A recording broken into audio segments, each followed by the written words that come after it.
Hello le monde, j'espère que vous allez bien. Aujourd'hui on se retrouve dans une toute nouvelle vidéo, dans un petit cadre. Je suis désolée si la caméra n'est pas forcément droite. Bref, aujourd'hui on se retrouve sur mon bureau, je suis dos à ma porte, ça me stresse un peu. Je déteste être dos aux portes, mais du coup je vais beaucoup regarder la porte dans le reflet de mon téléphone. Je déteste être dos aux portes, même dans les restos, je suis toujours face aux portes. Du coup ça me stresse un peu. Voilà, bref. On se retrouve aujourd'hui sur mon bureau parce que comme vous avez vu dans le titre, on va parler dyslexie, dysorthographie, mais j'avais pas envie d'en parler en mode juste comme ça. J'ai fait ça avec la vidéo crise d'angoisse et ça m'avait permis de discuter comme si je discutais avec des copines et des copains, etc. Mais là j'avais envie de me présenter comme je suis en cours, comme je suis quand je suis en train d'écrire, donc qui est lié avec la dyslexie, la dysorthographie, quand je suis en train de lire. Du coup je vais faire comme en cours. Je me suis munie de quelques petites feuilles, mais ça vous verrez plus tard dans la vidéo. De quelque chose à boire parce que j'ai très soif et il fait très chaud. Quelque chose à manger, de mon PC, si on a besoin de petites notes pour vérifier ce que je suis en train de dire. Parce qu'on sait jamais si j'utilise mal mes mots. Et bien évidemment, pendant que je vais être en train de vous parler, je vais faire un coloriage. Voilà, parce qu'il faut savoir qu'en cours, tout le temps, oui, tout le temps, je dessine sur mes copies. Tout le temps, là, je vous ai pris deux exemples parce que c'est les deux seuls que j'ai retrouvés. Mais je vous jure, je dessine tout le temps. C'était surtout des yeux que je dessinais. Je suis obsédée par le dessin en cours. Ça m'aide à me concentrer. Je sais pas encore ce que je vais utiliser comme livre pour dessiner. Soit dessiner des petites fleurs, etc. S'il y a des papillons, on fait ça, hein, vous me connaissez. On va prendre ça. C'est un chemin de papillon comme ça. Bref, je vais vous montrer. Mais avant toute chose, vous allez avoir une petite définition. Mais qu'est-ce que c'est la dyslexie, dysorthographie? Les troubles du langage écrit correspondent à des difficultés d'apprentissage de la lecture dyslexie, de l'expression écrite dysorthographie ou de l'écriture. Du coup, la dyslexie, dysorthographie, maintenant que vous savez ce que c'est à peu près, je vais pouvoir vous parler de mon vécu et de mon expérience, de comment ça se traduit chez moi, etc. Je vais déjà peut-être vous parler de comment on a découvert que j'étais dyslexique, dysorthographique, en sachant que depuis le primaire, plusieurs fois dans mes bulletins, j'essayais de retrouver mes bulletins, mais je pense qu'ils sont à la cave. On disait à mes parents dans les bulletins, nous c'était un bulletin bleu comme ça, en mode il faudrait faire comment on appelle ça, un suivi, comment on dit, pas un examen orthophoniste, mais bref, vous avez compris le truc. Faut aller voir un orthophoniste parce que il y a sûrement un problème. Et du coup, on n'a pas été en primaire, etc. Pour, je pense, plein de raisons différentes. Et du coup, ça a un peu traîné. Donc, il s'installait de plus en plus et moi j'étais persuadée que ce que je faisais. Je vais juste enlever mes bagues parce que je sens que mes doigts ils gonflent. Je sais pas si ça vous arrive à vous aussi, ça. Bref. Et en gros, du coup, je disais, j'arrive au collège, du coup, la chance qu'on me reprochait également aussi, beaucoup, c'était le soin. Le soin, c'est quelque chose qui revenait beaucoup en sixième, en mode, elle prend pas soin, en gros, quand elle écrit, etc. Alors que, déjà pour moi, écrire, c'était déjà une... J'adore écrire, vous le savez très bien, j'adore écrire. Mais écrire quelque chose qui est long, etc., d'une, ça me fatiguait de ouf, déjà, premièrement. Et de deux, j'essayais de donner mon maximum, mais j'essayais déjà de donner mon maximum pour éviter que ce que je faisais, je savais qu'il y avait un problème, tu vois, parce qu'on n'arrêtait pas de me dire, ouais, ben là, t'as fait des fautes.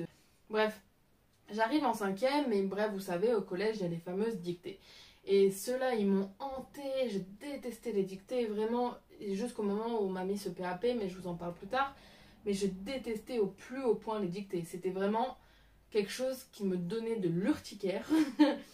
Parce que je savais que j'allais me taper une tôle et ça allait me rendre triste parce que je me donnais un maximum. Parce que des fois, les profs, je sais pas si vous vous rappelez, mais vous donnez des mots à apprendre. Et même si j'apprenais ces mots, moi, quand on me les appelait à l'oral, pour moi, c'était logique que je les écrive comme ça. Après, je vais vous dire d'autres techniques que j'ai eues pour éviter de me confondre. Bref, je suis peut-être très brouillon, je suis désolée. Du coup, j'arrive en cinquième et tout. Ma prof de français qui est incroyable me fait une dictée à la classe, etc. Et en fait, j'ai énormément de fautes d'orthographe et elle remarque tout de suite que c'est une dyslexie et dyslexie des orthographies et voilà quoi. Et elle dit, va voir un orthophoniste. Et de là, j'ai enfin été voir un orthophoniste. Et j'ai directement accroché avec cette orthophoniste, elle était incroyable. Et du coup, elle, voilà, j'ai passé, je crois que c'était C'était un genre d'évaluation pour voir du coup ce que j'étais, du coup plusieurs petits exercices, etc. Et voilà, il en est venu en cinquième à l'âge de 12 ans, du coup, ouais, 12 ans. Voilà, Nono, tu es dyslexique, dysorthographique. Quand on m'a dit ça, déjà, j'ai mis longtemps à pouvoir le dire correctement et des fois je bug encore parce que déjà le mot est déjà super compliqué alors que notre problème, c'est l'écriture. Et moi, pendant longtemps, je n'ai pas su écrire dyslexie, dysorthographie d'ailleurs. Il m'a fallu des mémotechniques de malade pour savoir l'écrire et le prononcer correctement. Du coup, voilà. Donc, on m'a dit, voilà, t'es dyslexique, dysorthographique. Et pour t'aider, parce que j'écrivais très lentement, parce que j'essayais de... On me reprochait beaucoup le soin. Du coup, en plus d'essayer de surmonter mes trucs que j'ai par rapport à la dyslexie, j'essayais de prendre soin. Du coup, je prenais très longtemps à comment dire, à écrire. Le temps de comprendre, parce qu'il faut savoir aussi que ça touche aussi à la compréhension, c'est-à-dire déjà le temps de réussir à lire une consigne, par exemple, vous savez les problèmes en mathématiques, déjà le lire, déjà en entier c'est déjà une épreuve, ensuite pour le lire il faut le comprendre, du coup je mettais 2 fois plus de temps que les autres, et c'est pour ça que vient le fameux PAP, qui est un plan d'accompagnement personnalisé. Il y a aussi le PAI qui existe, le PAI c'est un plan d'accompagnement individuel, donc moi j'ai mis un PAP. Un PAP, c'est, attention,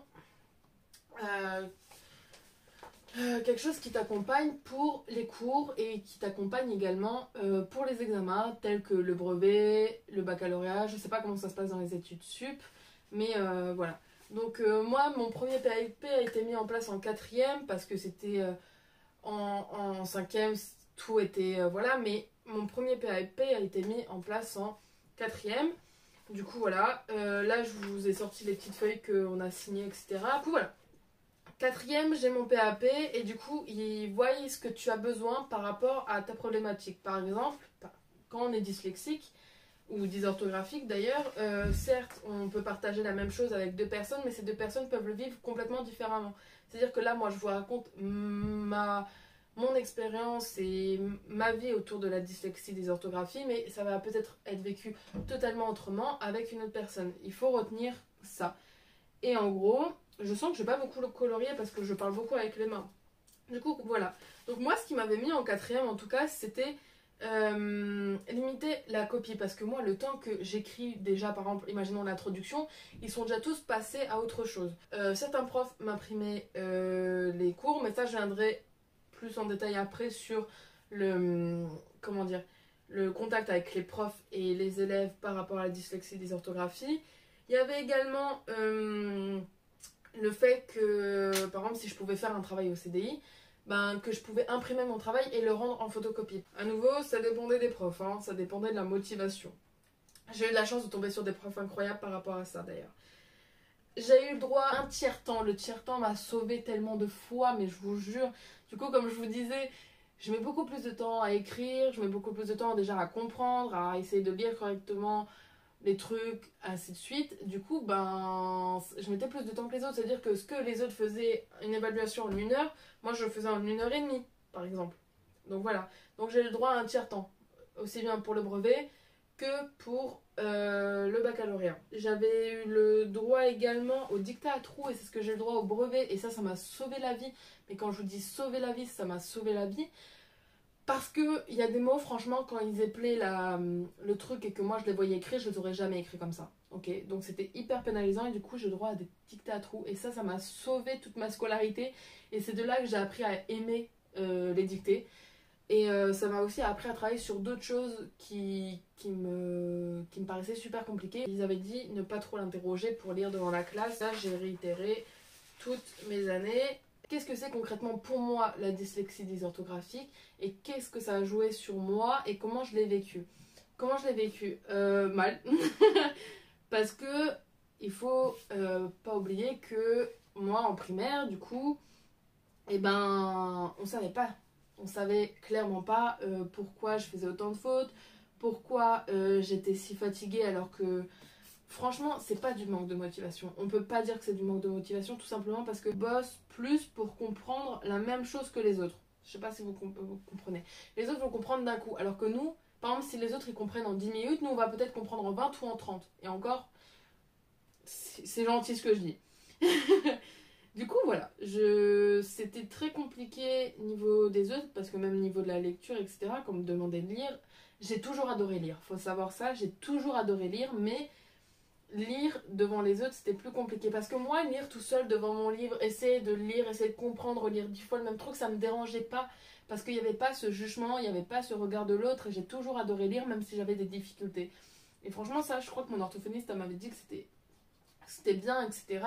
J'avais cette envie tout le temps, tout le temps, tout le temps de m'améliorer, mais c'était très compliqué. Il faut savoir que j'ai toujours kiffé l'école, mais quand je vous dis kiffer l'école, c'est kiffer l'école, que ça soit...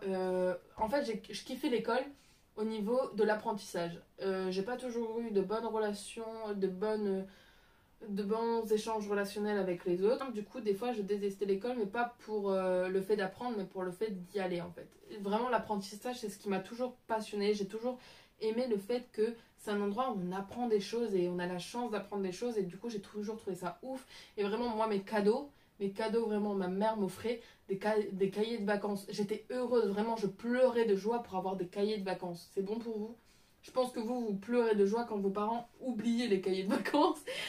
Mais j'ai toujours aimé ça. Malgré les difficultés, j'ai toujours aimé ça et je me suis toujours démerdée pour essayer de réussir, quoi. J'ai toujours eu envie de réussir malgré les difficultés, malgré que malgré que je savais que ça allait être un peu plus compliqué pour ma part. Du coup, par rapport aux autres, oui, j'ai déjà entendu des moqueries quand j'étais en train de lire. Oui, j'ai déjà entendu des ah, c'est pas lire. Oh, ça, je pense que tous les dyslexiques, les dyslexiques, ils se reconnaissent là-dedans. Malheureusement, on aimerait ne plus entendre ce genre de choses en mode oh, tu sais pas écrire alors que t'as 16 ans. Je vous jure, c'est lourd, c'est lourd. C'est vraiment lourd. Je suis le genre de nana et dyslexique, dysorthographique, mais avoir comme passion la lecture et l'écriture. Faut savoir qu'à partir du moment où j'ai appris que j'étais dyslexique dysorthographique, j'ai voulu essayer de m'améliorer un maximum, c'est-à-dire avoir des techniques pour éviter de confondre. Parce que moi, ce que je confondais le plus, bon, je confondais beaucoup les sons. Les sons, ça va mieux, les lettres, ça va mieux, mais il y en a encore qui persistent en travers le temps. Mais je confondais beaucoup le BP, le DT, Après, il y avait aussi le truc, quand on écrit, ça ressemble aux mêmes lettres. Le MN, c'était compliqué à savoir si c'était quoi le M, c'était quoi le N. Le QK, parce que des fois le C fait que. Le CS, j'ai toujours du mal, je sais jamais lequel est qui.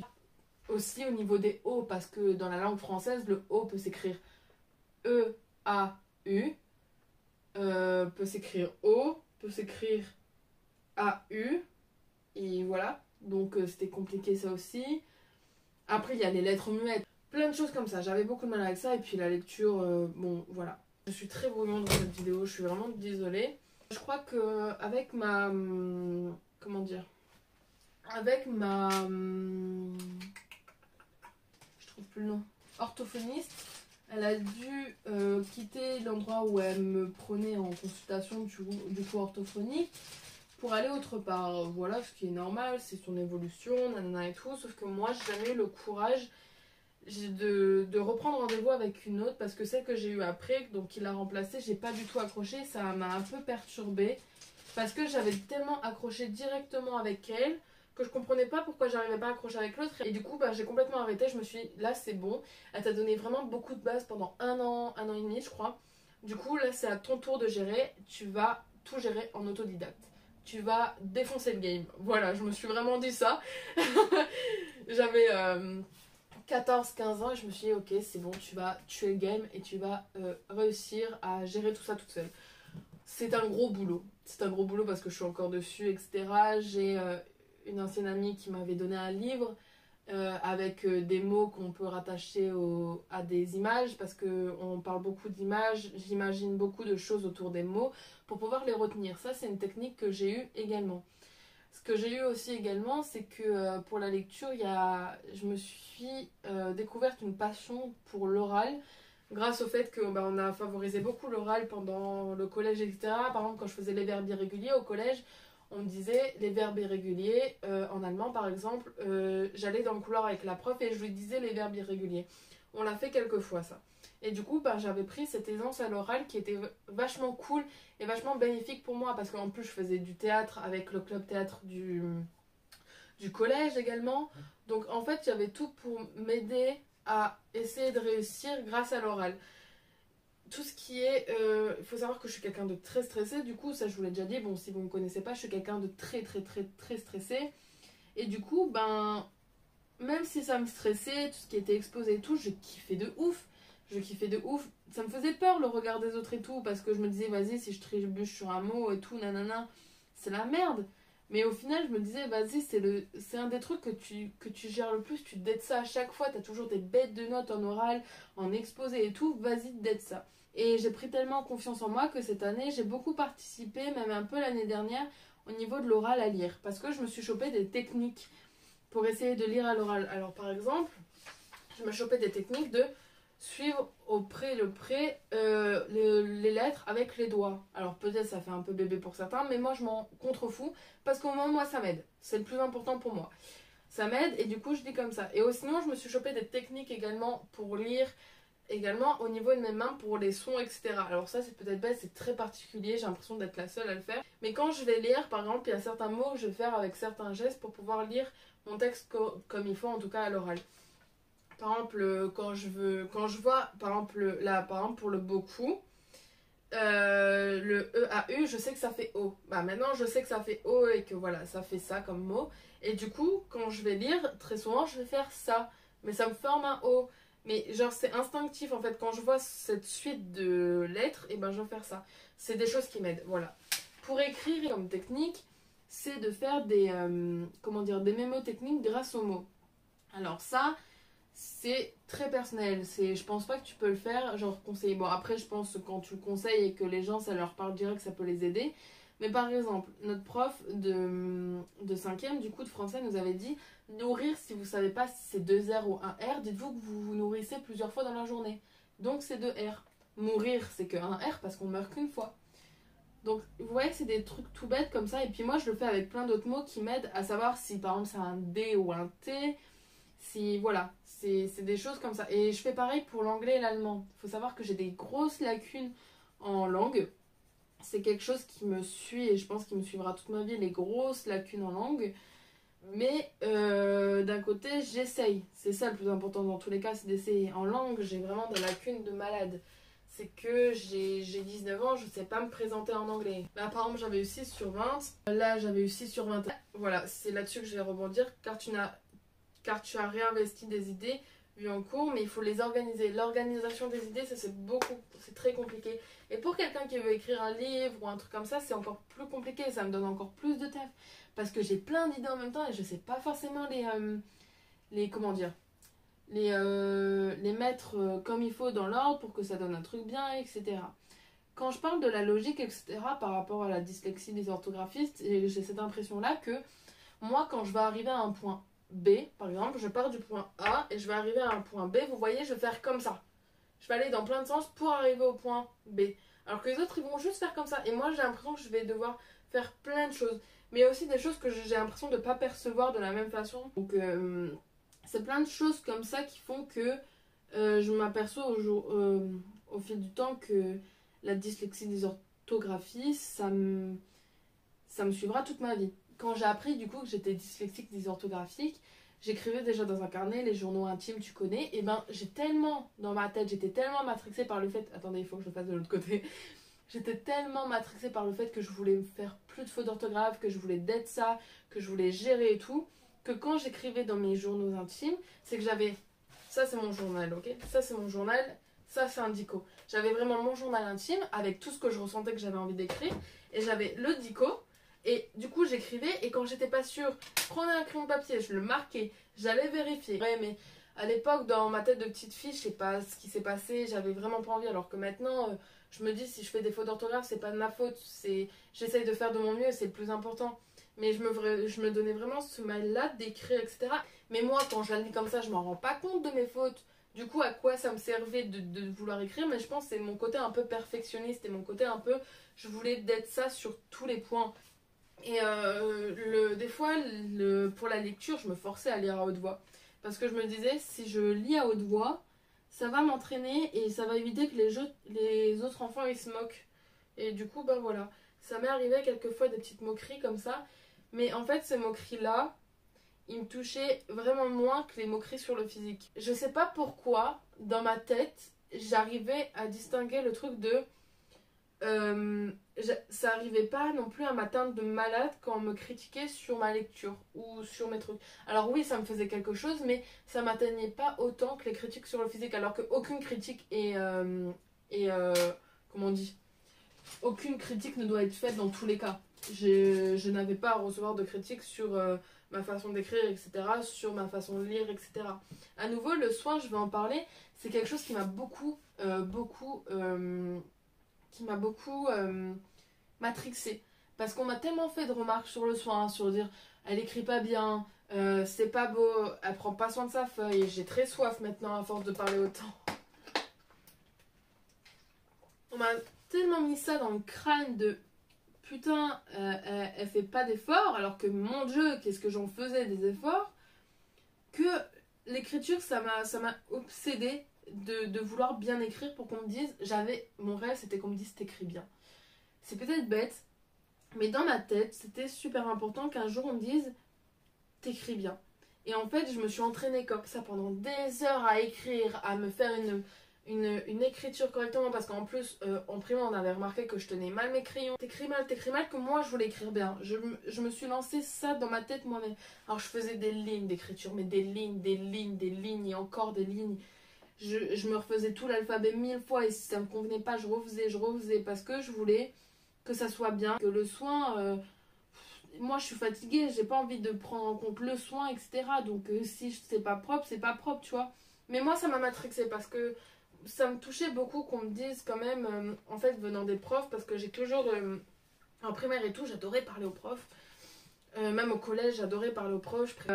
Du coup, je me suis matrixée avec ça. J'ai passé des heures à écrire. Et au final, j'ai une typographie, une police, bref, d'écriture très grosse. Comme ça, je me suis au moins, les gens, ils peuvent comprendre ce que j'écris. Et je trouve que j'écris très bien. Voilà. Mais je suis très contente. J'écris vraiment très gros. Ça fait vraiment gros tas à lire. Mais moi, j'arrive à relire et c'est quand même une écriture que tu arrives à relire. Je sais qu'il y a des profs qui m'ont dit c'est la première fois qu'on voit quelqu'un écrire aussi gros. Vous savez que j'ai vraiment fait que 2 papillons pour l'instant. Mais il y a plein de choses comme ça qui m'ont rendu un peu zinzin avec le temps sur la dyslexie. C'est que je voulais tellement bien faire que ça me matrixait en fait. C'est que je passais des heures à essayer de bien lire. C'est quelque chose, et je l'ai beaucoup vu également quand je tombais sur des TikTok, sur des gens dyslexiques, dysorthographiques qui disaient à force de vouloir lire, etc., nanana et tout, on apprend à apprendre par cœur en fait. Et quand on nous dit, parce que je l'ai entendu une fois, celle-là, c'est oui, mais t'as pas des notes de ouf, mais pourtant tu sais bien apprendre par cœur. Entre apprendre par cœur et comprendre ce que t'es en train d'apprendre par cœur, il y a un chemin. longtemps appris tout par cœur. Et au bout d'un moment, je me suis dit, vas-y, avant d'apprendre par cœur, essaye de comprendre ce que tu essayes d'apprendre. C'est peut-être le plus important. J'ai pas été dans les plus mauvais élèves, j'ai pas été dans les meilleurs non plus. Bon, quand je suis arrivée en 6ème, je crois que j'avais 15 de moyenne, donc ça c'était plutôt bien. J'étais un peu de choc. De mon 2e trimestre de 6ème à ma seconde, j'ai toujours fait entre 10 et 13 de moyenne. Voilà. J'ai toujours été une élève moyenne. Mais qui se donnait corps et âme. Et quand je vous dis corps et âme, c'est corps et âme. Avant toute chose, je vous ai parlé des élèves. Parlons des profs. Parce que c'est peut-être un peu tabou hein, de parler des profs vis-à-vis de la dyslexie. Ah, mais il y en a un. Hein. Je vais soutenir mes mots. Après, je suis consciente du nombre d'élèves qu'ils ont. J'ai vraiment conscience que, voilà, des fois on n'a pas forcément le temps, on est fatigué, on est tous fatigués.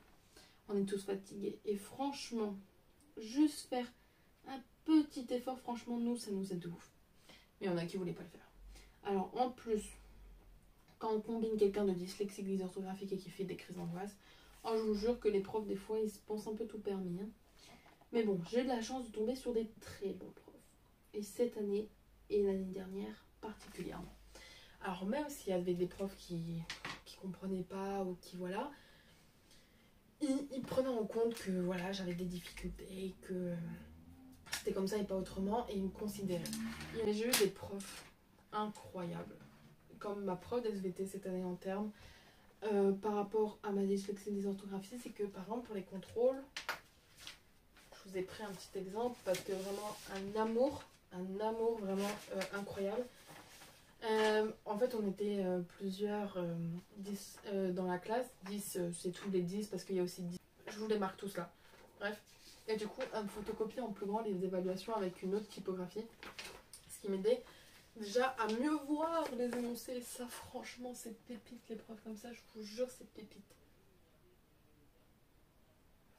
Bref, ça c'est pépite, pépite de ouf. Ma prof d'histoire de première et de terminale, elle est incroyable. Voilà, j'ai eu de la chance comme ça de tomber sur des profs qui ont été très compréhensives, qui ont été très pédagogues et qui me prenaient au sérieux et qui me considéraient. Et vraiment les profs qui considèrent, c'est vraiment incroyable. J'ai une copie d'histoire de cette année. Et vous voyez, genre, ce genre de prof, parce qu'on pouvait lui laisser nos brouillons, elle était incroyable, elle est incroyable. Troisième, j'avais une prof d'histoire incroyable également. Mais vraiment, cette prof d'histoire-là, que j'ai eue cette année et l'année dernière, était vraiment dinguissime.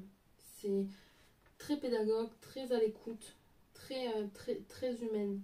Et vraiment, ça fait du bien, tu sais, quand tu as une difficulté comme ça, de tomber face à un prof qui comprend et qui essaie de faire son maximum pour te faire faciliter toi, les choses, etc. Qui t'explique quand tu vas voir un prof à la fin de l'heure et je dis voilà ça j'ai pas compris, et qui prend ce temps-là pour expliquer, je vous jure ça fait trop du bien. Après voilà, je comprends que tous les profs n'ont pas forcément le temps, ni voilà, mais je vous jure que quand on tombe sur une prof ou un prof on voit qu'il aime son métier, qu'il aime ce qu'il est en train de faire, je vous jure, c'est trop plaisant. C'est trop plaisant. Moi, j'adorais aller en histoire l'année dernière et cette année grâce à cette prof-là. En cinquième, le français, je kiffais ça. Bon, j'ai toujours kiffé le français. Il y avait des profs qui avaient envie d'aider. Il y avait des profs qui étaient pleins de bonne volonté pour nous aider, pour m'aider en tout cas. Il y avait des profs vraiment, ils faisaient leur max pour que je sois à l'aise et que j'y arrive. Bref, qu'ils étaient vraiment motivants et tout. Mais il y a des profs, non. Mais ça, c'est un peu comme partout. Je critique pas les profs. Attention, je critique pas du tout les profs. Ils font un métier incroyable qui est apprendre une matière, apprendre des choses. Ça, je suis trop reconnaissante. Et quand je n'osais pas trop dire qu'est-ce que je rêvais vraiment de faire, du coup, dans le cinéma, etc., j'ai toujours dit, de toute façon, si j'arrive pas à faire ça, ça sera prof. Voilà. J'ai toujours dit. Alors au début, j'ai eu envie d'être prof de français, après prof d'histoire. L'année dernière, je me suis beaucoup renseignée pour être prof d'histoire. Voilà, franchement, je suis admirative des profs. Parce que franchement, des fois, il faut du courage. Comme partout, il y a des bons et des mauvais. Et après, il n'y a pas tous les 10 qui veulent un PAP. Hein. J'ai vu des gens sur TikTok également. Je suis tombée sur des TikTok qui disaient « Je n'ai jamais eu envie de faire un PAP et toujours me débrouiller par moi-même. » C'est votre choix. C'est comme vous le sentez. La preuve, c'est qu'à partir du moment où j'avais pu mon ancien orthophoniste, je me suis dit autodidacte sur ma dyslexie. Et c'est un combat de tous les jours. Franchement, je suis admirative de ouf. Des gens qui sont autodidactes, et je suis admirative de gens qui vont chez l'orthophoniste, tout simplement parce que c'est un travail assidu. C'est assidu de ouf. Du coup, un travail de tous les jours, et voilà. Et je pense qu'on a tous un peu notre technique pour nous aider face à tout ça. Dans mes textes, si je les écris avec des fautes d'orthographe, j'en ai plus rien à cirer par rapport à ce que je vous disais par rapport à tout à l'heure. Je ne suis plus avec mon dictionnaire à côté de mon carnet en train d'écrire, loin de là. Du coup, je trouve personnellement qu'au niveau de la lecture, je me suis bien améliorée, même si j'ai encore beaucoup de difficultés, je le nie pas.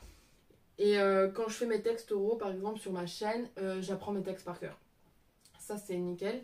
En fait, au début, j'essaie de les lire, et au final, ils rentrent dans ma tête et je vais bugger au bout d'un moment si j'essaie de lire comme ça. Du coup, voilà. Mais s'il vous plaît, que ça soit sur la dyslexie, que ça soit sur le physique, mais arrêtez les critiques. Vraiment, c'est saoulant. c'est saoulant, c'est fatigant et ça détruit des gens. Je vous jure, vous n'avez pas conscience à quel point les mousses, ça a du sens et à quel point ça peut détruire quelqu'un. Ce sera jamais celui qui se fait critiquer le problème. Alors, n'écoute pas ceux qui t'entourent si tu as des critiques, que ce soit 10 ou sur le physique, parce que tout simplement, tu as beaucoup de valeur. Voilà, c'était une petite discussion autour de la dyslexie, dysorthographie. Je pense que j'ai pu peut-être vous en apprendre pour ceux qui ne souffrent pas de dyslexie, dysorthographie. C'est la fin de cette vidéo, je n'ai pas du tout fini mon dessin, hein, comme d'hab. Je commence un truc et je le finis pas en même temps que je fais l'autre truc. Attendez, je vais quand même vous montrer, je finis mes petites fleurs. Regardez ce que j'ai fait. Voilà, je fais ça. Vraiment pas beaucoup. Hein. Bon, j'espère que cette vidéo vous aura plu. Que ce... Putain, j'étais au ralenti, j'ai fait comme ça au ralenti. Que ce concept vous aura plu. Je pense peut-être revenir sur cette même position de table. Et puis, prenez soin de vous. Prenez soin de vos proches. Et puis, à bientôt dans une prochaine vidéo. Bye!